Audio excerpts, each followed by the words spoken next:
America ওদেরকে নিতে চায় না, ব্রিটেন ওদের নেয় না, ইটালি নেয় না, সৌদি নেয় না, দুবাই নেয় না, পৃথিবীর কোনো মাটি এদেরকে নিতে চায় না।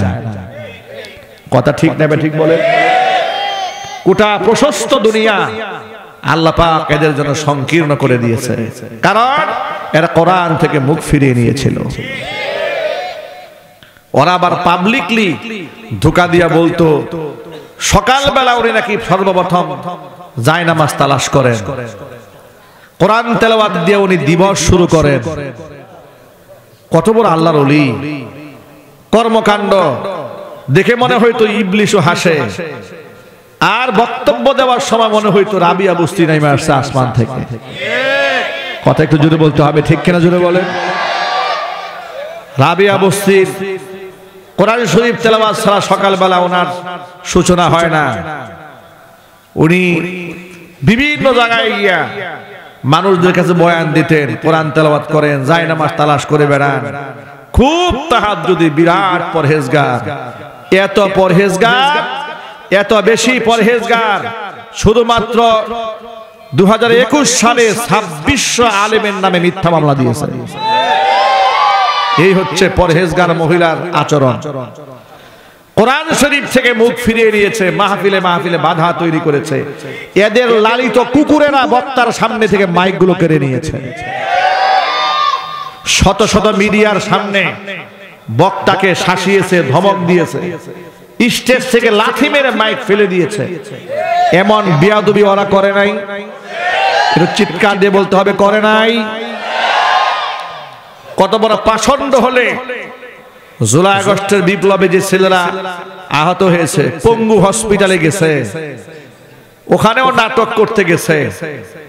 এই নাটক শিল্পী উনি গেছে নাটক করতে, একেবারে আবেগ দেখাইছে। আহারে বাচ্চারা কি কষ্ট পাইছে। অথচ গোপনে বলে আসছে ডাক্তারদেরকে, নো ট্রিটমেন্ট, নো রিলিজ। যেগুলা মায়ের খেয়ে আসছে চিকিৎসা হবে না, রিলিজও হবে না। আজকে জাতির সামনে তা প্রমাণিত হয়েছে। অসুস্থ রোগীদেরকে চিকিৎসা না দিয়া ধুকে ধুকে যে মারতে চায়, ও মানুষ নয়, সে জানোয়ার ছাড়া কিচ্ছু নয়। আবার বলে আমার কি দোষ? এর যদি কোনো দোষ না থাকে, ইবলিস শয়তানের কোনো দোষ নাই। আমার ভাইরা, যুবক ভাইদেরকে বিশেষ করে বলছি, যুবকেরা, এই জন্য যার তার পেছনে দৌড়ালে হবে না, যেখানে সেখানে জীবন দিলে চলবে না। ওই স্বৈরাচারীর পিছনে যে সমস্ত যুবকেরা জীবন নষ্ট করেছে, যৌবন নষ্ট করেছে, একটুখানি চিন্তা করেন। স্বৈরাচারী তো বিমান নিয়ে পালায় গেল, কিন্তু তার পিছনে যারা এলাকার তৃণমূলে যারা আছে, ছাগলের 3 নাম্বার বাচ্চার মতো লাফিয়েছে, ওদের অবস্থাটা কি হয়েছে দেখেন। ওদের দিকে ওদের আপা কিংবা ওদের মা একটা বারের জন্য ফিরাও তাকায় নাই। আমি তো মনে করি ওদের কর্মীরা হাসিনার বিরুদ্ধে ঝাড়ু মিছিল করা উচিত। আমাদের বিপদের মধ্যে ঠেলে দিয়া, আপনার জ্ঞাতি গোষ্ঠী নিয়ে যে বিদেশ গেলেন, আপনার রক্ত যেখানে আছে সব নিয়ে তো পালাইছেন, বিদেশ গেছেন। আমাদের আছে নাকি? আমাদের বিপদে ফেললেন কেন? কথা ঠিক না ঠিক জোরে বলেন। উচিত, ঝাড়ু মিছিল করা উচিত। যুবকেরা, যেখানে সেখানে জীবন দেওয়া যাবে না। ওদের কর্মীরা রাস্তাঘাটে মারা গেলে লোকেরা আলহামদুলিল্লাহ বলে। এটা কেমন জীবন? আপনি মারা গেলে লোকেরা আলহামদুলিল্লাহ বলবে?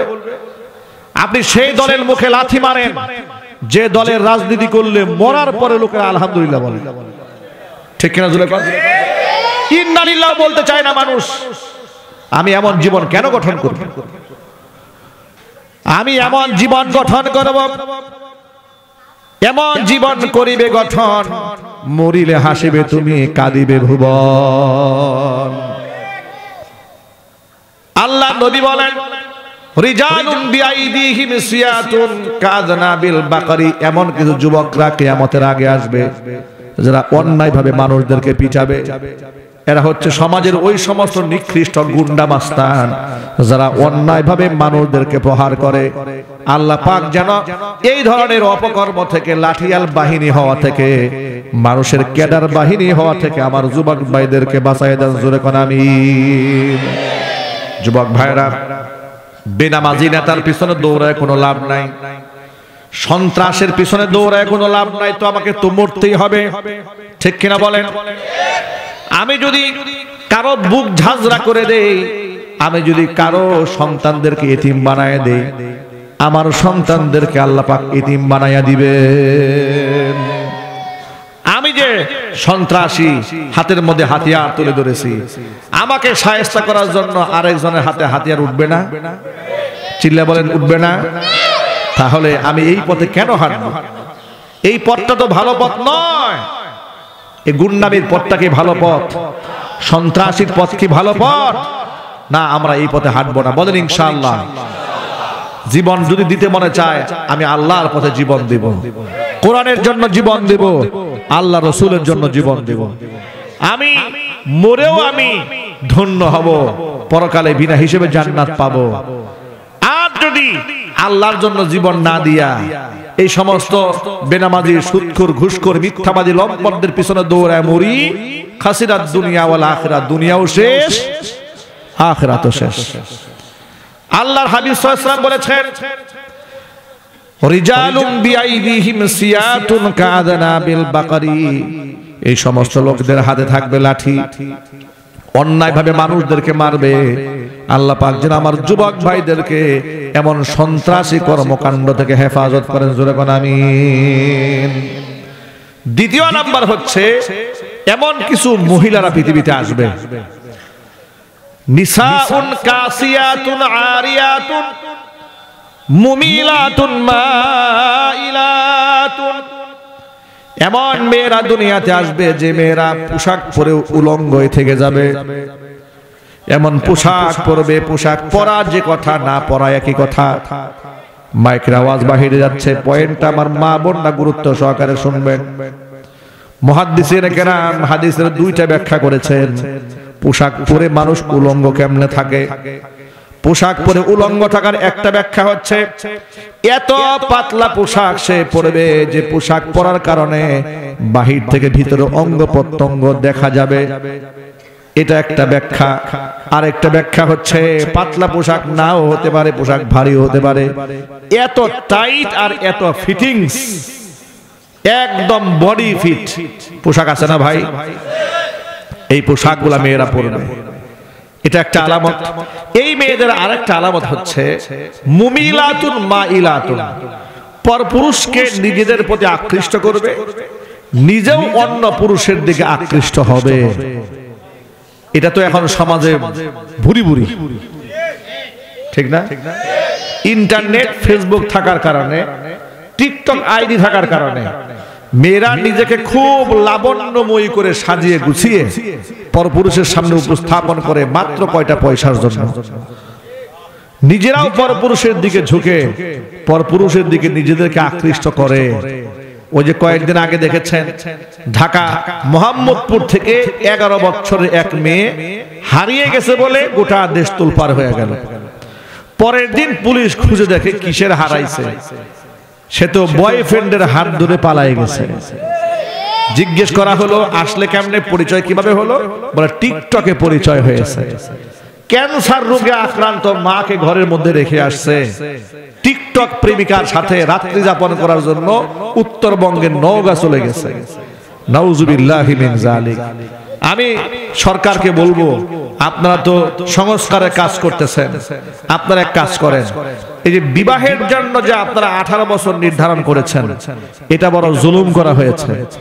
মেয়েদের জন্য 18 বছর করার দরকার নাই, মেয়েরা বালেগা হয়ে গেলেই বিবাহের উপযুক্ত হয়ে যায়। কথা বলেন, ঠিক কিনা বলেন? কিন্তু এটা সংশোধন করা উচিত। বাল্য বিবাহের নামে অসংখ্য শরীয়ত সম্মত কাজকে বাধা দেওয়া হচ্ছে, বাল্য বিবাহ ঠেকায় দেওয়া হচ্ছে, কিন্তু বাল্য প্রেম ঠেকাবার কোনো আইন নাই। কথা ঠিক নেবে, ঠিক বলেন? আমার ভাইরা, আল্লাহর হাবিব বলেন, নিজেরাও তারা পরপুরুষের দিকে ঝুঁকে যাবে, পরপুরুষকে নিজেদের প্রতি আকৃষ্ট করবে। ওদের মাথার চুলের স্টাইলটা কেমন হবে শোনো।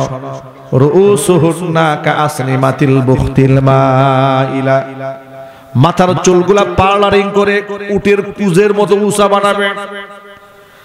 হেলে দুলে রাস্তায় চলতে থাকবে। নবীজি সাল্লাল্লাহু আলাইহি সাল্লাম বলেছেন, এই চরিত্রের মহিলাগুলা আর ওই চরিত্রের পুরুষগুলা লা ইয়াদখুলনাল জান্নাতা, জান্নাতে তো এরা প্রবেশ করবে না, ওয়ালা ইয়াজিদনা রিহাহা, জান্নাতের খুশবু পর্যন্ত এরা নাকের মধ্যে পাবে না। ওয়া ইন্না রিহাহা লা তুজাদু মিন মাসিরাতি কাযা ওয়া কাযা, অথচ জান্নাতের সুঘ্রাণ এত এত দূরত্ব থেকে পাওয়া যাবে। অন্য একটা হাদিসে পাওয়া যায়, ওয়া ইন্না রিহাহা লা তুজাদু মিন মাসিরাতি 40 আমা, 40 বছরের দূরত্বের পর থেকে জান্নাতবাসী জান্নাতের সুঘ্রাণ নাকের মধ্যে পাবে। সেই গ্রাণও এই সমস্ত মেয়েরা পাবে না। শুধু মেয়েদের দোষ দিয়ে তো লাভ নাই। আমরা যারা বাবা আছি, আমরা যারা গার্জিয়ান আছি, স্বামী আছি, বড় ভাই আছি, আমরাও কি আমাদের দায়িত্ব এড়াতে পারবো?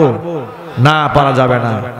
আল্লাহর নবী সাল্লাল্লাহু আলাইহি ওয়াসাল্লাম বলেছেন, সালাসাতুন ক্বাদ হারামাল্লাহু আলাইহিমুল জান্নাহ, 3 শ্রেণীর মানুষের জন্য আল্লাহ পাক তার জান্নাতকে হারাম করে দিয়েছেন।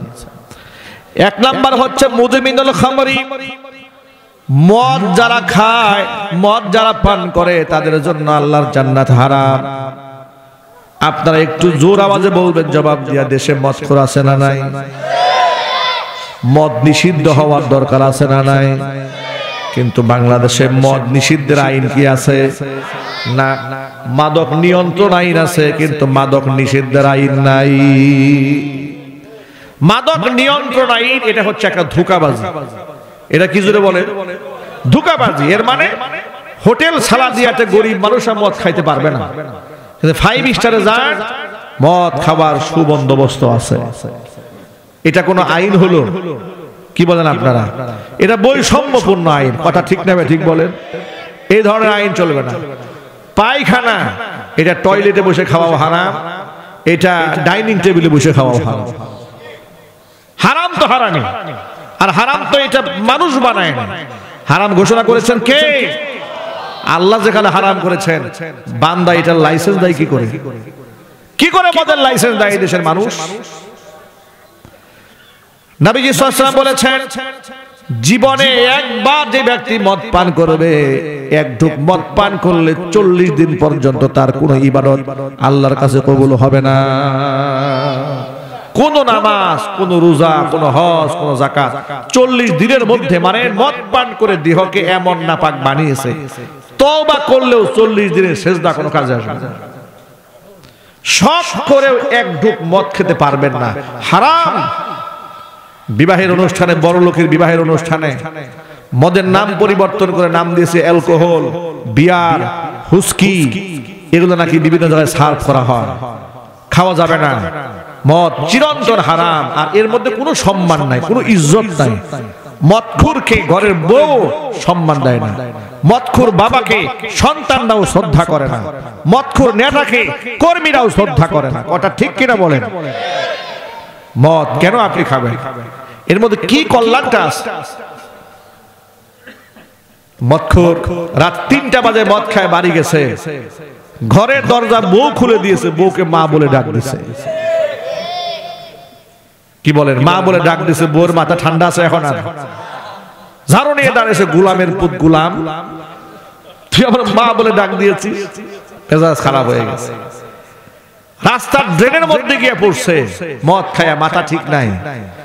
ড্রেনের সাথে গিয়ে কথা বলে, কিরে ড্রেন, তুই নি সারাদিন রাস্তার সাইডে ছিলি, মাঝখানে কোন সময় আসলি? ড্রেন নাকি রাস্তার মাঝখানে চলে আসছে। স্ক্রুপ যে ঢিলা হয়ে গেছে, যে জিনিস খাইলে স্ক্রুপ ঢিলা হয়ে যায়, ওই জিনিস খাওয়া আল্লাহ তাআলা হারাম করে দিয়েছেন। কুল্লু মুস্কিরিন হারামুন, মাদকতা সৃষ্টিকারী প্রত্যেকটা খাবার হারাম। বান্দা এটা নিতে পারবে না। আল্লাহ তাআলা যেন আমার যুবকদেরকে হেফাজত করেন। ইদানিং দেখতে পাচ্ছি কিশোর গ্যাং তৈরি হচ্ছে। অল্প বয়সের ছেলেরা তারা সন্ত্রাস হয়ে যাচ্ছে। গ্যাং, 12-14 বছর ছেলেরা অস্ত্র নিয়ে ঘুরে বেড়ায়। এটা কত লজ্জাজনক কথা। যারা বাবা মা আছেন, আগে থেকে সতর্ক হন। সন্তান নষ্ট হওয়ার পরে তাবিজ কবজ দিয়ে তো কাজ হবে না। সন্তান নষ্ট হওয়ার আগে সন্তানকে কোরআন শেখান, হাদিস শেখান, ইসলাম শেখান, মসজিদের সাথে সম্পর্ক বানান, মাদ্রাসার সাথে সম্পর্ক তৈরি করে দেন, আপনার সন্তান গুন্ডা মাস্তান হবে না। মাগুরাতে এক মাহফিলে গেলাম, যাওয়ার পরে এক ভদ্রলোক আসছেন, মুসাফা করে চোখের পানি ছেড়ে দিয়ে বলছে, হুজুর দুঃখের কথা কি বলবো, আমার ছেলে ক্লাস 9-এ পড়ে, 9-এ পড়ুয়া ছেলে মদ পান করে। বলে আমি আমার ঘরের দরজা বন্ধ করে আমার ছেলের পা ধরে বলছি, বাবা আমি তোর বাবা হয়ে তোর পা ধরছি, আমার এলাকায় সম্মান আছে, ইজ্জত আছে, এলাকার মানুষ আমাকে থুতু মারবে, তোমার ছেলে মদ খায়, এর চাইতে লজ্জা আমার নাই। হুজুর আমার ছেলেটাকে একটু দোয়া করে দিবেন। আমার ছেলেটাকে নিয়ে আসছে, পরে আমার কাছে নিয়ে আসছে, আমি কিছু নসিহতমূলক কথাবার্তা তাকে বলে দিয়েছি। আপনার সন্তান তো একদিনে মদখোর হয় নাই, একদিনে তো জুয়াখোর হয় নাই, একদিনেই মাস্তান হয় নাই। পৃথিবীর কোন সন্তান মায়ের গর্ভ থেকে মদখোর হয়ে আসে না, সন্ত্রাস হয়ে আসে না, গুন্ডা মাস্তান হয়ে আসে না। আপনি আপনার সন্তানকে দ্বীনি শিক্ষা দিতে পারেন না, ইসলাম শেখাতে পারেন না, আল্লাহকে চেনাতে পারেন না, পরকাল চেনাতে ব্যর্থ হয়েছেন, যার দরুন সন্তান সন্ত্রাস হয়ে গিয়েছে। আমার সন্তান কার সাথে উঠা বসা করে, এই ব্যাপারটাকেও আমাকে খেয়াল করতে হবে। আমরা তো আমাদের প্রবাদ বাক্যে বলি, সৎ সঙ্গে স্বর্গবাস, অসৎ সঙ্গে সর্বনাশ। আল মারউ মা মান আহাব্বা, হুজুর বলেছে এই পৃথিবীতে যার সাথে যার মহব্বত, পরকালে তার সাথেই তার কিয়ামত। সন্তান কার সাথে উঠা বসা করছে, এটা আপনাকে বাবা মা হিসেবে অবশ্যই খেয়াল রাখতে হবে। দরকার আছে না নাই? মাদকের সাথে কোনোভাবেই জড়িয়ে যাওয়া যাবে না। মদ তো মানুষ অনেক পরে গিয়ে খায়, বিড়ি, সিগারেট, তামাক এগুলা ছাড়তে হবে। ফেসবুক থাকার কারণে এখন দেখা যায় ছোট ছোট বাচ্চারা প্রকাশ্য দিবালোকে সিগারেট পান করছে, ধূমপান করছে। আর ঢাকা শহরে দেখি পিচ্ছি পিচ্ছি ছেলেরা ঘাম দিয়ে নেশা করতেছে প্রকাশ্যে, রাজপথের মাঝখানে, কেউ কিছু বলে না। এরাই তো টুকাই মাস্তান, ছিনতাইকারী হয়, এরাই তো সিরিয়াল কিলার হয়, 5,000 টাকার জন্য মানুষ খুন করে ফেলে। ঠিক কিনা বলে? আমার সামনে যারা বসে আছেন, আজকে ওয়াদা করবেন জীবনে কোনোদিন একটা সিগারেট হাতে নেবেন না, ইনশাআল্লাহ। ওয়াদা করে হাত তোলেন, বলেন জীবনে কোনোদিন একটা বিড়ি, একটা সিগারেট শখ করেও হাতে নেব না, এটা পান করব না। আল্লাহ যেন আমল করার তৌফিক দান করেন। হাত নামান। বিড়ি খুরদের যে কি মহব্বত একে অপরের প্রতি, বাপ রে বাপ। চা খাইতে গিয়ে বলে গরম পানি দিয়ে ধুয়ে দেন, অন্যের ঠুট লাগছে, গরম পানি দিয়ে ধুয়ে ধুয়ে নিয়ে আসছে। আর বিড়ি খুরের কোনো ধোয়া নাই, মুসারাই একজনের ঠোঁট থেকে টান দিয়ে আরেকজন টানা শুরু করছে, কোনো গরম পানি নাই, কিছু নাই। কি মহব্বত বিড়ির সাথে, কি বিড়ি! আল্লাহ হেদায়েত দান করুক, জোরে কোন আমিন। এক নাম্বার, মাদকের সাথে আমাদের সম্পর্ক থাকবে না, ইনশাআল্লাহ বলেন। 2 নাম্বার, ওয়ালা আকুব, পিতা মাতার অবাধ্য সন্তান যারা, তাদের জন্য আল্লাহর জান্নাত হারাম। বাবা মা বেঁচে আছে কার কার? হাত দেখি তো। বাবা বেঁচে আছে কার কার? আল্লাহ নেক হায়াত দারাজ করেন, হাত নামান। বাবা মা দুনিয়া থেকে চলে গেছে কার কার? হাত দেখি। আল্লাহ পাক জান্নাতুল ফেরদাউস দান করেন, জোরে কোন আমিন। বাবা মা জান্নাতে যাওয়ার সিঁড়ি। বাবা মার সাথে নাফরমানি করা যাবে না, বেয়াদবি করা যাবে না, তাদের মরণের জন্য দোয়া করা যাবে না। এটা ভুলেও বলবেন না এই বুড়া মরে না কেন, বুড়ি মরে না কেন, ক্যাটার ক্যাটার আর ভাল লাগে না, এগুলা বলবেন না। নিজের পকেট থেকে স্বাচ্ছন্দ্যে বাপ মার পেছনে টাকা খরচ করবেন। হুজুর বলেছেন যেই ব্যক্তি তার রিজিকে বরকত চায়, সে যেন বাপ মার পেছনে পয়সা খরচ করে। আর এখন তো সমাজের ছেলেরা বাবা মার পেছনে টাকা ব্যয় করাকে বোঝা মনে করে, ঠিক না? বোঝা মনে করে। উত্তরবঙ্গে একটা বৃদ্ধাশ্রম আছে, ভদ্র মহিলা, এই বৃদ্ধাশ্রমের ওনার যিনি, পরিচালক যিনি, তার নাম দিয়েছেন বেলা শেষে। কয়েকদিন আগে আর টেলিভিশনের একটা সাংবাদিকের সাক্ষাৎকারে উনি একটা গল্প বললেন, এই বৃদ্ধাশ্রম খোলার ইতিহাস বললেন। তিনি বলেন ঢাকা শহরে মোহাম্মদপুরে এক ভদ্র মহিলার সাথে তার একটা সম্পর্ক ছিল, মৌখিক চেনা। তো ভদ্র মহিলার 2 ছেলে বিদেশ থাকে, 2 ছেলে ডাক্তার। তো তিনি একদিন লক্ষ্য করলেন যে 2-3 দিন হয়ে যাচ্ছে ওই মহিলার সাথে দেখা নাই, বয়স্ক মহিলা। তিনি বলেন আমি তার বাড়ি চিনি, বাড়িতে গেলাম, গিয়ে দেখি ভেতর থেকে দরজা বন্ধ। সন্দেহ লাগলো বুড়া মানুষ, কোনো সমস্যা হলো কিনা। প্রশাসনের লোক এসছে, দরজা ভেঙে ভিতরে ঢুকলাম। মহিলা বলছেন ঘরের ভিতরে ঢুকে দেখি ওই মহিলার অর্ধেক অঙ্গ প্যারালাইজড হয়ে গেছে, বিছানায় পেশাব পায়খানা করে শুয়ে আছে। এই অবস্থার মধ্যে তাকে ঢাকা মেডিকেল কলেজ নেওয়া হলো, চিকিৎসা দেওয়া হলো। সন্তানদেরকে বিদেশে নক দেওয়া হলো। 2 ছেলে ডাক্তার, বিদেশে ডক্টরি করে, তারা বিদেশ থেকে আসলেন। বৃদ্ধাশ্রমের পরিচালক তিনি বলছেন ছেলেরা বিদেশ থেকে এসে প্রথম মায়ের সাক্ষাৎকারে তারা যে কাজটা করলো সেটা হলো এই, বিদেশ থেকে বাংলাদেশে এসে মায়ের সাথে সাক্ষাৎ করতে আসার সময় তারা হাতের মধ্যে করে কয়েকটা স্ট্যাম্প নিয়ে আসছেন, দলিল নিয়ে আসছেন। দলিল নিয়ে এসে এই বৃদ্ধা মায়ের হাত থেকে টিপ সই নিয়ে মায়ের নামে যত সম্পদ ছিল সব লিখে নিয়ে গেল। লিখে নেওয়ার পরে বলছে, ওই মহিলা বলতেছে যে ছেলেরা ওনাকে বলতেছে যে আপনি আমাদের বোনের মতো, আমরা বিদেশ থাকি, আমার মাটাকে আপনি দেখে শুনে রাখবেন, যত টাকা পয়সা লাগে বিদেশ থেকে আমরা পাঠাবো। এই কথা বলে 2 ছেলে মায়ের সমস্ত সহায় সম্পদ যা ছিল সব লিখে নিয়ে আবার বিদেশ চলে গেছে। ওই মহিলা তার কাছে থেকে তার সেবা নিতে নিতে এক সময় সে মারা গেছে। মহিলা এই কথা বলতে গিয়ে আবেগ আপ্লুত হলেন। তিনি বললেন এই মহিলাটা মারা গেলেন, আজ পর্যন্ত সন্তানরা একটা ফোন দিয়ে খোঁজ খবর নেন নাই তিনি বেঁচে আছেন না মরে গেছেন। এটা হচ্ছে পৃথিবী, এটা হচ্ছে পৃথিবীর চরম বাস্তবতা। এমন বাস্তবতা প্রতিদিন আমাদের চোখের সামনে ঘটে যায়, কিন্তু চোখ থাকিতেও আমরা অন্ধ, আমরা বাস্তবতার চোখ দিয়ে বাস্তবতা উপলব্ধি করি না। আজকে ডাক্তার বানিয়েছে সন্তানরা মায়ের খবর নেয় নাই।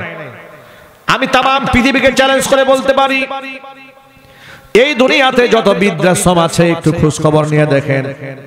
গাজীপুরে মণিপুরে বৃদ্ধাশ্রম আছে, খবর নিয়ে দেখেন। বড় বড় অফিসারদের বাপ মা পাবেন, সরকারি বহুত বড় বড় আমলাদের বাপ মা বৃদ্ধাশ্রমে পাবেন, কিন্তু আল্লাহর কসম একটা হাফেজের মা, একটা আলেমের বাপ মা বৃদ্ধাশ্রমে খুঁজে পাবেন না।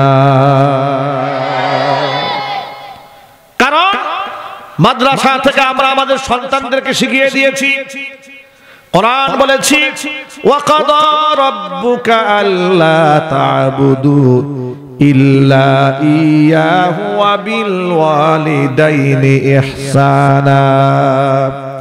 তোমার রবের নির্দেশ হলো ইবাদত করবে, গোলামি করবে একমাত্র আল্লাহর, আর আল্লাহর ইবাদতের পরে তোমরা বাপ মার সেবা করবে। জোরে কোন সুবহানাল্লাহ। ইম্মা ইয়াবলুগান্না ইনদাকাল কিবারু আহাদুহুমা, তোমার জীবদ্দশায় বাবা মার কোন একজন যদি বার্ধক্যে উপনীত হয়ে যায়, আও কিলাহুমা, উভয়ে যদি উপনীত হয়ে যায়, ফালা তাকুল্লাহুমা উফি ওয়ালা তানহারহুমা, উহ শব্দ বললে মনে যদি আঘাত পায় সেটাও বলতে পারবে না, বাপ মাকে ধমক দিতে পারবে না। ওয়াকুল্লাহুমা কাওলান কারীমা, বাপ মার সাথে সম্মানসূচক শব্দে কথা বলবে। আমাদের বাচ্চাদেরকে আমরা এটা শিখাই দেই, খবরদার বাপ মার চোখে চোখ রেখে কথা বলা যাবে না, অশ্রদ্ধা করা যাবে না, গালমন্দ করা যাবে না, গায়ের হাত তোলা, অবাধ্য হওয়া তো বহু দূর কি বাত হয়। আজকে এ সমাজ নষ্ট হয়ে যাচ্ছে, শিক্ষা আছে সুশিক্ষা নাই, কথা ঠিক নেবে ঠিক। এই জন্য আমাদের দেশের 90 থেকে 95 ভাগ মুসলিম অধ্যুষিত এই দেশে আমাদের একটা স্বপ্ন যে স্কুল হোক, কলেজ হোক, ইউনিভার্সিটি হোক, বিশ্ববিদ্যালয় হোক, যাই হোক না কেন, প্রত্যেকটা ক্লাসে ধর্মীয় সাবজেক্ট গুরুত্বের সাথে রাখা উচিত।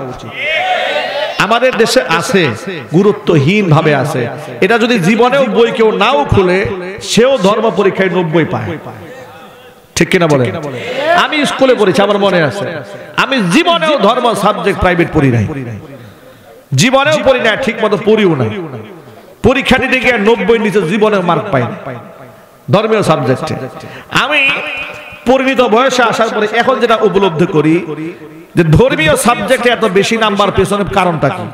ইংরেজিতে প্রাইভেট পড়েছি, কোচিং করেছি, অঙ্কে প্রাইভেট পড়েছি, কোচিং করেছি, এরপরেও 80-র উপরে মার্ক নেওয়াটা জীবন বের হয়ে যেত।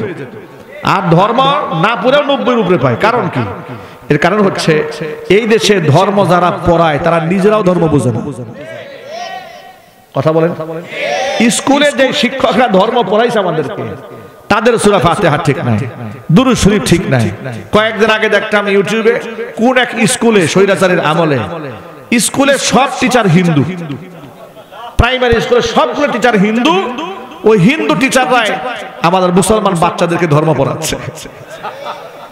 এবার চিন্তা করেন কেমন শিক্ষাটা দেবে? শিক্ষা লালবাতি জ্বালায় ছাড়বে। কথা ঠিক নেবে? ঠিক। শিক্ষা সিলেবাস গুলাকে তারা এইভাবে ধ্বংস করে দিয়েছে। আবু বকর সিদ্দিকের জীবনী ছিল, উঠাই দিয়েছে। ওমরের জীবনী ছিল, উঠিয়ে দিয়েছে। মুহাম্মদ সাল্লাল্লাহু আলাইহি ওয়াসাল্লামের জীবনী উঠিয়ে দিয়েছে। সেখানে গরুর জীবনী, ছাগলের জীবনী এগুলো টেনে আনছে। মানে বাচ্চাদেরকে গরু ছাগল বানাতে যা যা করা দরকার ভারতের প্রেসক্রিপশনে তারা সবকিছু করেছে। জুলাই আগস্টের বিপ্লবে আমাদের সন্তানরা দেখিয়ে দিয়েছে এদেশের মানুষ ভারতের গোলামি চায় না, ভারতের দাসত্ব চায় না। এদেশের মুসলমানরা আল্লাহর দাসত্ব মানতে চায়। কথা বলতে হবে, ঠিক কিনা বলেন? সন্তানদেরকে কোরআন শেখান, ইসলাম বুঝান। আপনি ঠকবেন না, আপনি জিতে যাবেন। আপনার সন্তান যদি কোরআনের সাথে সম্পর্ক রাখে, আপনি বাবা মা সারা জীবন মানুষের কাছে মাথার মুকুট হয়ে থাকবে। আপনার সন্তান যদি একজন হক্কানে আলেম হয়ে যায়, ভালো একজন হাফেজ কোরআন হয়, আপনি বাবা মা আপনি সম্মান পাবেন, দুনিয়াতে সম্মান পাবেন, কবরে সম্মান পাবেন, আখিরাতে। কিভাবে সম্মান পায় দেখেন। আল্লাহ আমাদেরকে ক্ষমা করেন। ইজহার নিয়ামা, নিয়ামতের বহির প্রকাশ করছে, এটা লৌকিকতা নয়, বরত্বও নয়। এই দেশের বিদেশের অসংখ্য নারীরা, অসংখ্য পুরুষেরা অনেক সময় আমাদেরকে আবেগ আপ্লুত হয়ে বলতে থাকেন, কেমন মা আপনাদেরকে গর্ভে ধারণ করেছে। আবেগ, ভালোবাসা, মহব্বত, কেমন মা আপনাদেরকে গর্ভে ধারণ করেছে। আপনার মা গর্ভে রেখে, আপনাদেরকে গর্ভে রেখে কি আমল করেছিল, আমরাও সে আমল করতে চাই। আমাদের সন্তানদেরকে আমরা কোরআনের জন্য কোরবান করে দিতে চাই। আল্লাহু আকবার বলেন। বাবা মাও দোয়া পায়, সন্তান ভালো হলে বাপ মা দোয়া পায়। আর সন্তান খারাপ হলে সন্তান শুধু বদদোয়া পায় না, বাপ মা সহ 14 গোষ্ঠী সহ বদদোয়া পায়। বলে কোন শয়তানের ছেলে এটা, ঠিক কিনা বলে? সমাজটাকে শেষ করে দিল।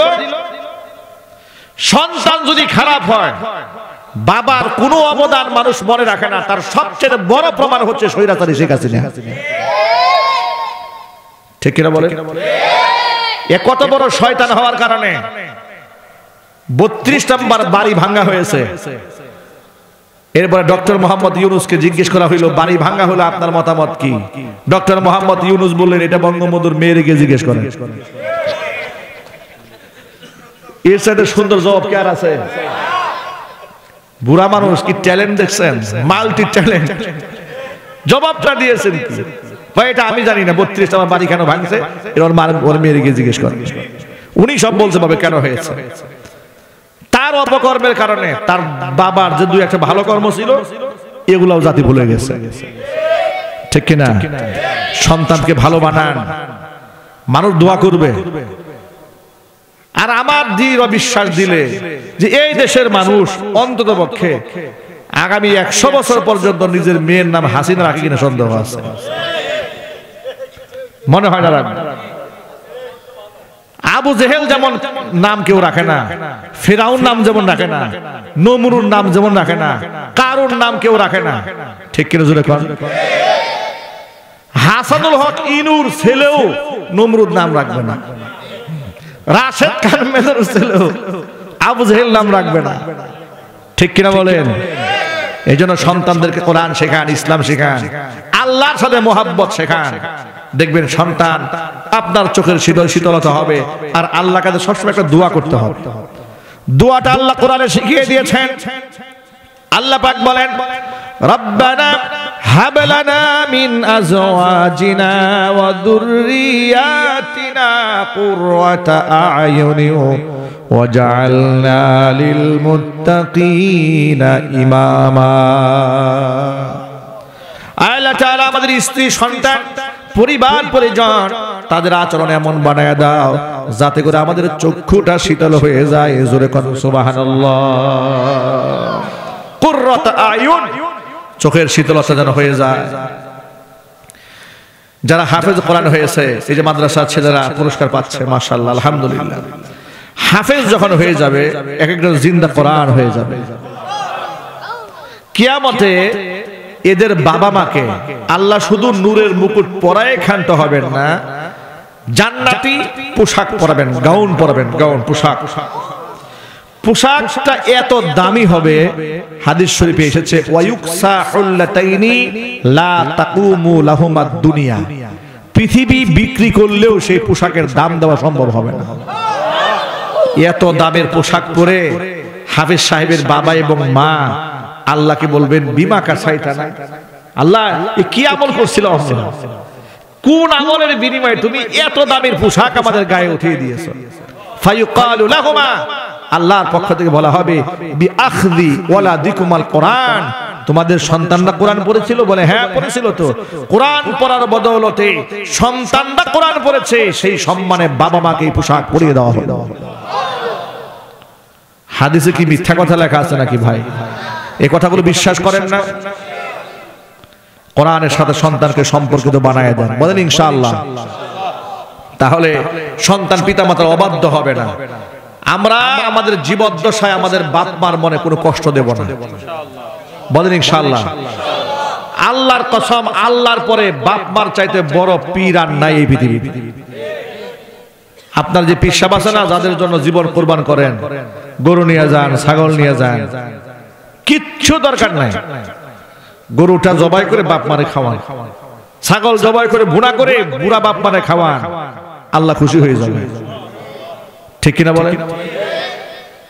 উরস শরীফে বেনামাজি পীরের দরবারে নিয়ে গেছে গরু, পীরে নিজেই নামাজ পড়ে না, রোজা রাখে না, পীরের মধ্যে কোনো পর্দা নাই, পুরুষ মহিলা একসাথে নাচানাচি করে।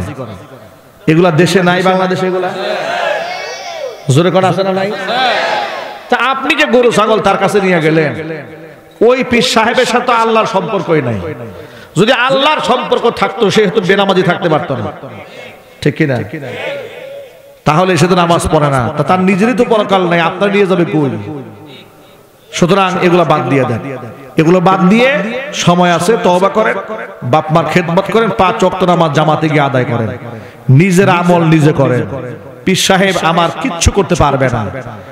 একটা হাদিস বললে আকীদার পরিষ্কার করে নেবেন। হাদিসটা শোনার পরে আল্লাহর নবী তার কলিজার টুকরা মেয়ে ফাতিমাকে ডেকে বলছে, ইয়া ফাতিমা আনকিযি নাফসিকি মিনান নার, ফাতেমা জাহান্নামের আগুন থেকে নিজেকে রক্ষা করো।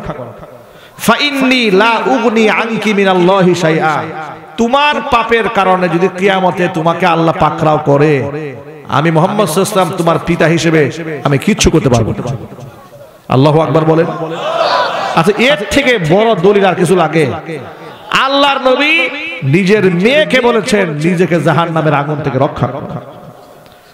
এই ছেলেরা, আর কোথাকার কোন বেনামাজি পীরের অপেক্ষা আপনি আছেন যে পীর সাহেব আমার তরাই নিয়ে যাবে?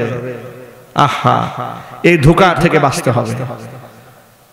নিজে সমস্ত পীরের চাইতে আপনার বাপ মার মূল্য অনেক বেশি, এটাকে দাম দেন, মূল্যায়ন করেন, বলেন ইনশাআল্লাহ। মাকে ভালোবেসে এই পৃথিবীতে হয়েছে যারা আজ ধন্য,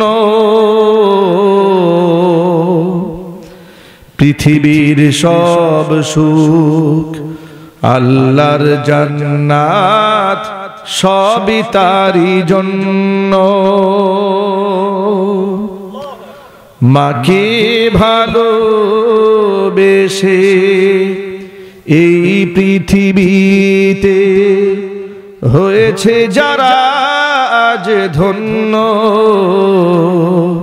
পৃথিবীর সব সুখ আল্লাহর জান্নাত সবই তারই জন্য।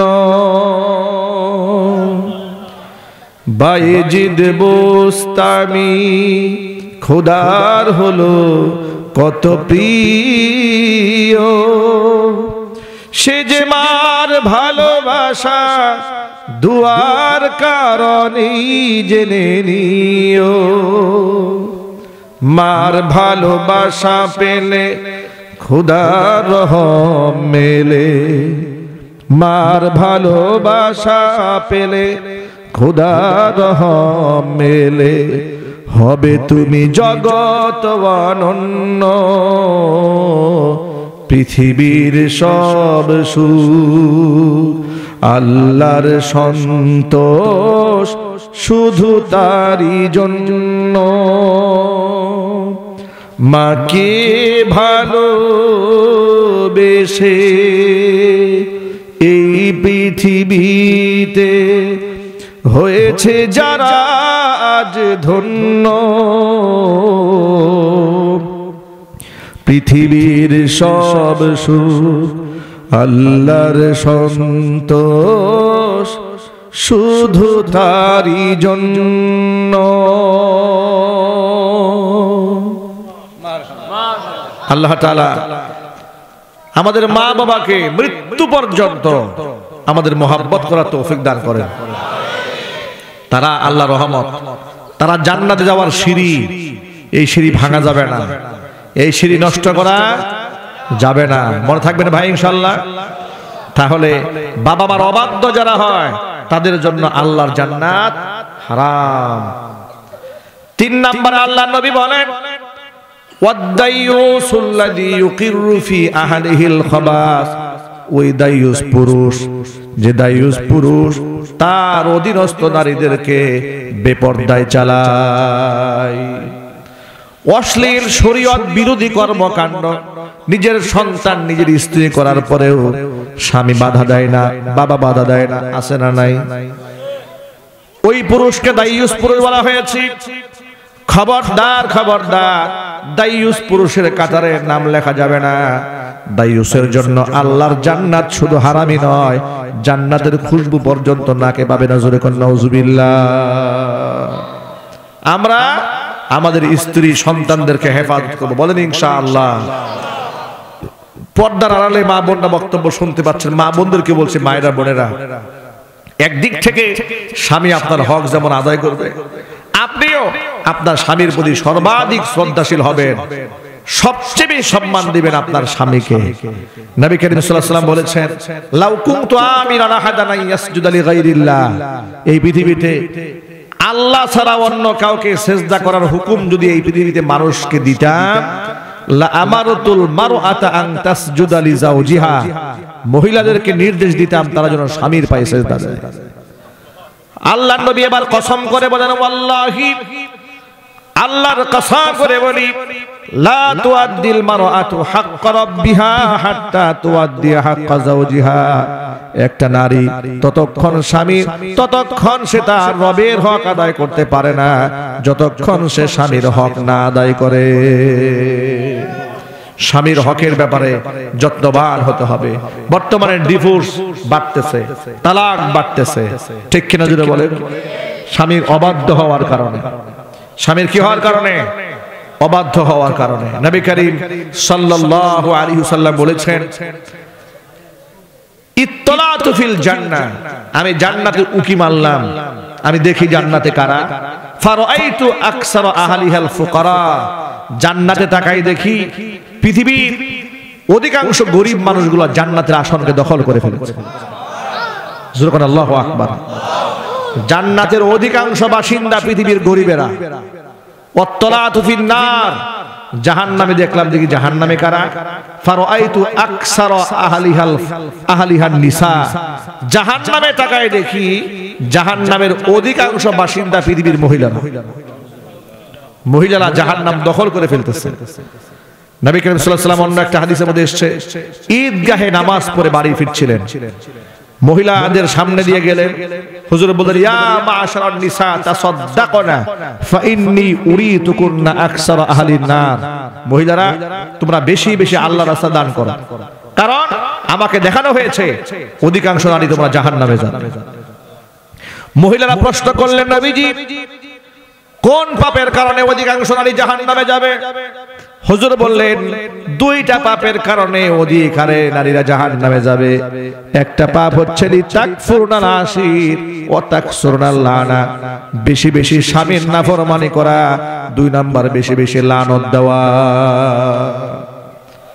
এই খাসলাতগুলো মহিলাদের আছে। 10 বছর সংসার করার পরে একদিন যদি একটুখানি কথা কাটাকাটি হয়েছে, মুখের উপর বলে বসবে 10 বছরে আপনার সংসারের সুখ কি জিনিস চোখে দেখি নাই।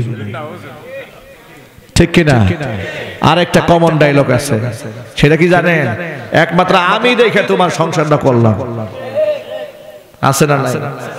মায়েরা, এটা করা যাবে না। বিগত জীবনে যা হয়েছে পাস্ট টু পাস্ট, অতীত তো অতীত ছেড়ে দূর হয়ে গেছে। নিজেকে এখন থেকে শুধরায় নেন, বলেন ইনশাআল্লাহ। আমরাও শুধরাবো, মা বোনরাও শুধরাবেন ইনশাআল্লাহ। এক্ষেত্রে পুরুষদেরকে একটা কথা বলি, মা বোনদের প্রতি আমরা যেন অবিচার না করি। আল্লাহ তাআলা তাদেরকে তৈরি করেছেন একটু ভিন্ন ধাঁচে। হযরত পাক সাল্লাল্লাহু আলাইহি ওয়াসাল্লাম বলেছেন, ইন্নাল মারআতা খুলিকাত মিন দিলাইন, নারীদেরকে বক্র হাড়ে তৈরি করা হয়েছে। সুতরাং ইদা আকামতাহা কাসারতাহা, এটাকে বেশি সোজা করতে গেলে ভেঙে ফেলবে, মানে সংসার টিকবে না। ওয়া ইদা ইসতামতা'তা বিহা ইসতামতা'তা বিহা ওয়া ফিহা ইওয়াজুন, আর যদি এর নিয়ে সুখের সংসার করতে চাও তাহলে ওই বক্রতাটাকে ম্যানেজ করেই চলতে হবে। সুতরাং যখন দেখবেন যে বউয়ের মেজাজ একটু বেশি খারাপ হয়ে গেছে, তখন আপনি বুঝে নেবেন আল্লাহ ওরে বানাইছে এই সিস্টেমে। ঠিক কিনা বলেন? এরা সহজ জিনিস সহজে বুঝবে না। সহজ জিনিস জিলাপির মতো পেঁচ দেবে আগে, এরপরে বুঝবে। এক কথা 2-3 বার না বললে মাথা ঠিক থাকে না। এরপরে যখন আপনি শ্বশুর বাড়ির, আপনার শ্বশুর বাড়ির কোনো লোকজন বাড়িতে আসবে, আসলে দেখবেন যে তার প্রস্তুতি খুব আগে থেকে খুব গরম। আর আপনার বাড়ির লোকজন যদি আসে দেখবেন মেজাজ খুব খারাপ। ঠিক কিনা? এগুলাকে একটু কৌশল করে চলতে হবে। এখানে মেজাজ দেখায় কোনো লাভ নাই, মেজাজ দেখাবেন না। আর ভুলেও স্ত্রীর সামনে শ্বশুর শাশুড়ির বদনাম বলবেন না, তাহলে কিন্তু খাদ্যে লবণ লাগবে বেশি, ঝাল বেশি হয়ে যাবে তরকারিতে। ঠিক কিনা বলেন? এগুলা করা যাবে না, দুষ্টুটি খুঁজে বের করা যাবে না। মাঝে মাঝে কৌশল করে একটু তাউরিয়া করবেন। তাউরিয়া, তাউরিয়া বুঝেন? মানে মিথ্যা না আবার সত্যও না, বউরে খুশি করার জন্য এই কৌশলটা করা জায়েজ আছে। কোন সুবহানাল্লাহ। স্ত্রীকে খুশি করতে গিয়া স্বামী কিছু কৌশল অবলম্বন করতে পারে। কয়েকটা ক্ষেত্রে আপনি এই কাজটা করতে পারেন। 2টা ভাইয়ের ঝগড়া লাগছে, এই দ্বন্দ্ব মিটায় দেওয়ার জন্য আপনি তাউরিয়া করতে পারেন। মিথ্যা কথা না, এটা হচ্ছে সত্য না মিথ্যাও না, একটু উল্টায় পাল্টায় বলবেন। কেমন জানেন? বাজার থেকে শাড়ি নিয়ে আসছেন, এগুলো মহিলারা শুনতেছে, সব গোমর কি ফাঁস হয়ে যায় কিনা। শাড়ি নিয়ে আসছেন, আপনি জানেন আপনার বউয়ের মেজাজ এরকম, যদি এটা দামটা বেশি না শোনে, আপনি যত সুন্দরী আনেন এটা ভাল লাগবে না। ঠিক কিনা বলেন? 300 টাকা দিয়ে কিনছেন, তখন আপনি একটু তাউরিয়া করলেন, বাজারে এটা তো 900 টাকা বিক্রি হয়, এরকমের মধ্যে এটার মূল্যটা আছে। মোটামুটি সে খুশি হয়ে গেছে, বিরাট আমাদের 900 টাকা দিয়ে শাড়ি নিয়ে আসছে। আসল দাম বললে তোমার সুরে মারবে আপনার দিকে। আপনি একটু ম্যানেজ করে নিলেন আর চললেন, কিন্তু রাগ দেখানো যাবে না। নবী করিম সাল্লাল্লাহু আলাইহি ওয়াসাল্লাম স্ত্রীদের সাথে রাগ দেখান নাই, খারাপ ব্যবহার করেন নাই, ধমকও দেন নাই। ছোট্ট একটা হাদিস শোনায়, আপনাদের বেশি কষ্ট লাগতেছে? উম্মুল মুমিনিন মা আয়েশা রাদিয়াল্লাহু তাআলা আনহার গৃহে নবীজি বিশ্রাম নিচ্ছেন। আল্লাহর রাসূলের একাধিক স্ত্রী থাকার কারণে তিনি ভাগ করে থাকতেন। কখনো আয়েশার ঘরে, কখনো হাফসার ঘরে, কখনো যায়নাবের ঘরে ভাগ করতেন, কখনো উম্মে সালামার ঘরে ভাগ করতেন। একবার মা আয়েশা রাদিয়াল্লাহু তাআলা আনহার গৃহে তিনি আসেন। সতীনের ঘর থেকে ছোট্ট একটা পেয়ালার মধ্যে কিছু হাদিয়া আসছে। মা আয়েশা রাদিয়াল্লাহু তাআলা আনহা বলেন, আমার খুব গায়রতে লাগছে। তারা তো জান্নাতি রমণী, আমাদের মা হন, রাসূলের স্ত্রী, কত বড় সৌভাগ্যবান তারা, সুবহানাল্লাহ বলেন। কিন্তু হাজার কিছুর পরেও তো তারা মানুষ। তারা কি মানুষ? তাদের রাগ আছে, গুসা আছে, মান আছে, অভিমান আছে, আছে না? মা আয়েশা বলেন, আমার খুব রাগ হয়েছে, আমার গায়রতে লাগছে। আমার ঘরে থাকা অবস্থায় সতীনের কাছ থেকে কেন হাদিয়া? ওর ঘরে যখন থাকে সে তো খাওয়াই, এখন যা খেদমত আমি একা করব। পিয়ালার মধ্যে কিছু হাদিয়া আছে, একদম আছাড় দিয়ে পিয়ালা সব ভেঙে ফেলছে রাসূলের সামনে। প্রিয় ভাইরা, এই কাজ যদি আমাদের বউরা আমাদের সামনে করতো, কি করতেন? যে আছাড় পিয়ালায় দিছে ওই রকম একটা আছাড় তারও দিতে, ঠিক কিনা? মা আয়েশা কি বলেন শোনেন, একটু কম ছিল, আমি আবেগী ছিলাম, আমি আছাড় মেরে পিয়ালা ভেঙে ফেললাম। দেখলাম আল্লাহর নবী আমার প্রতি সামান্যতম রাগ হয়ে একটু ভুরু কুঞ্চিত করলেন না, আমাকে গালিও দিলেন। আবার সতীনের সাথে আমার সম্পর্কের দূরত্ব যেন সৃষ্টি না হয়, হুবহু একটা পেয়ালা কিনে তার বাড়িতে খালি পেয়ালা ফেরত দিলেন। রাসূল বুঝতেই দিলেন না যে আমি পেয়ালা ভেঙে ফেলেছি। আল্লাহু আকবার বলেন। যারা একাধিক বিবাহ করতে চান, এই ভারসাম্য আগে শেখেন। খালি একাধিক বিবাহ করা সুন্নাত, কিন্তু এটা মেইনটেইন করা যে কত কঠিন এটা আগে বুঝতে হবে। যাদের সামর্থ্য আছে এরা বিবাহ করে না, যাদের সামর্থ্য নাই এরা করে 6টা। কোনাবাড়ি জেলখানা রোডের মাথায় এক রিকশাওয়ালাকে দেখি 3 মহিলা কলারে ধরছে। কয়জনে? 3 জনে, এখানে ধরছে, একজনের পিছনে ধরছে, একজন এই পাশে ধরছে। আমি রাস্তা দিয়ে যাচ্ছি, দেখলাম কি বেইজ্জত কারবার। 3 মহিলা রিকশাওয়ালাকে টেনে হিসে নামাইছে, সব মানুষ জমা হয়ে গেছে। আমি জিজ্ঞেস করলাম ভাই কি হয়েছে এখানে?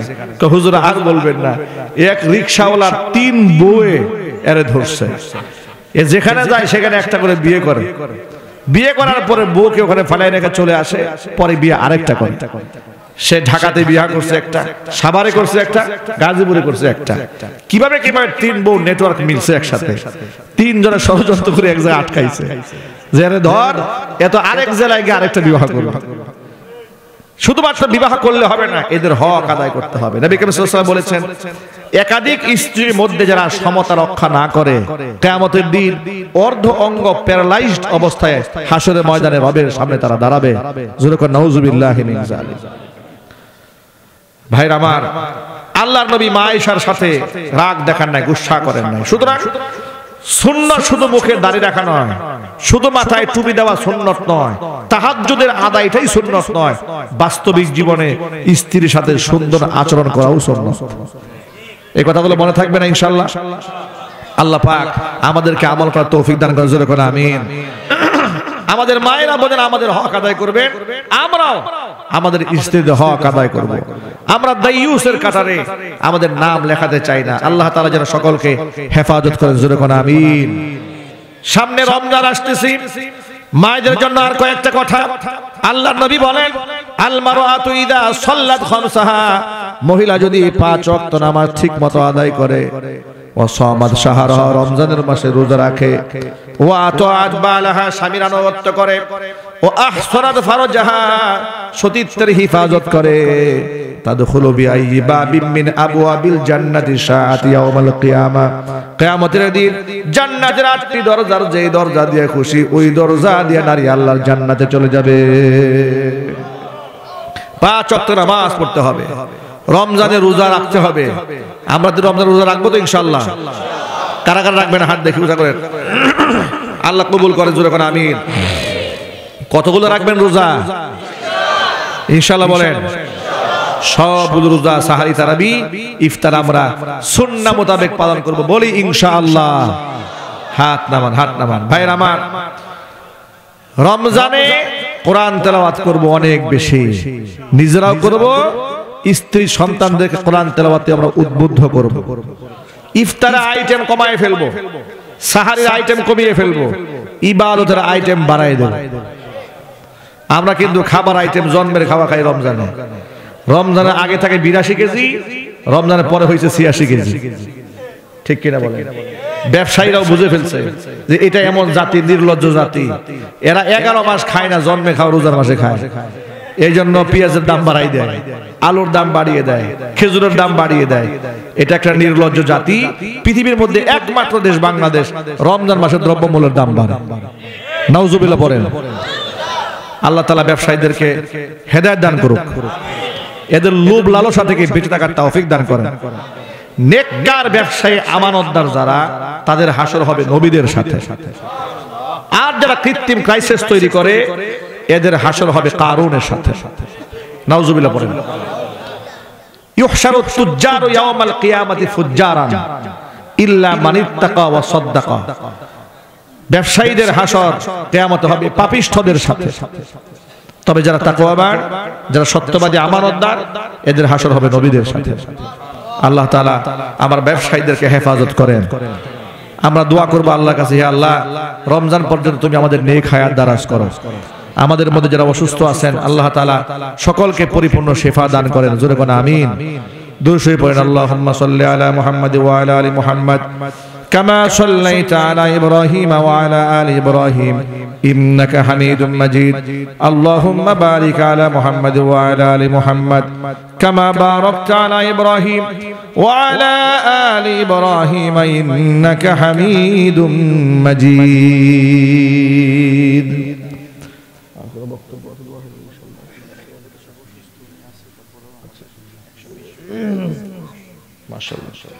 জি জি, আচ্ছা, আমরা আমাদের সভাপতি সাহেবের জন্য দোয়া করি। অনেক বয়োবৃদ্ধ মানুষ, মুরব্বী মানুষ, আলহাজ মোহাম্মদ সলিমউদ্দিন মোড়ল, তিনি 120 বছর হায়াত পেয়েছেন।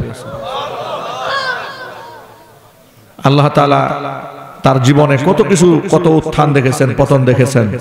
আমরা অন্তরস্থল থেকে দোয়া করি আল্লাহ পাক যেন তার নেক হায়াত দারাজ করেন, জীবনের শেষ মুহূর্ত পর্যন্ত আল্লাহর ঘরের খেদমত করে যাওয়ার তৌফিক আল্লাহ পাক দান করেন। জোরে কোন আমিন।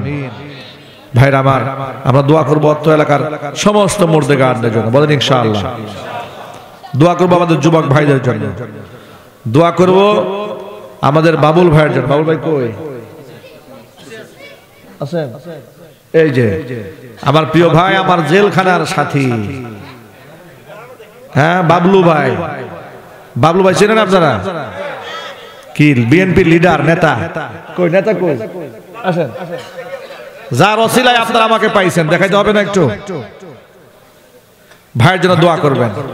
2018 সালে একসাথে কারাগারে এক রুমে ছিলাম, জেলখানার সাথী। আরাফার সাথী যেমন ভোলা যায় না, জেলের সাথেও ভোলা যায় না, ঠিক কিনা বলেন?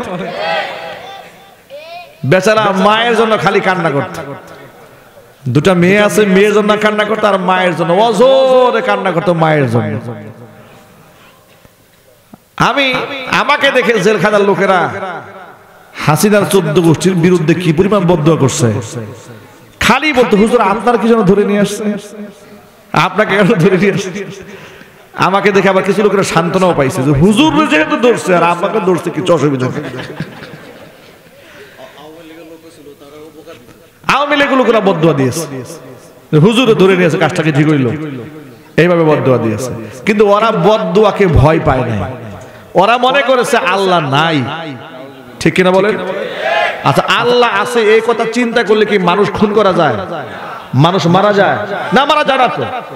যার অন্তরে আল্লাহর ভয় আছে সে কি আপনার উপর জুলুম করবে? না, করবে না। ওরা ভুলে গিয়েছিল আল্লাহ একজন আছে, আল্লাহ দেখাই দিয়েছেন আল্লাহ আছে, ঠিক কিনা চিল্লায় বলেন? সুতরাং এই ধরনের জালেম বাংলাদেশে আর তৈরি না হোক। জোরে কোন আমিন। আরো জোরে কোন আমিন। জালেমদের বিরুদ্ধে যদি রুখে দাঁড়াবার প্রস্তুতি গ্রহণ করতে হয়, আপনারা কি প্রস্তুত আছেন?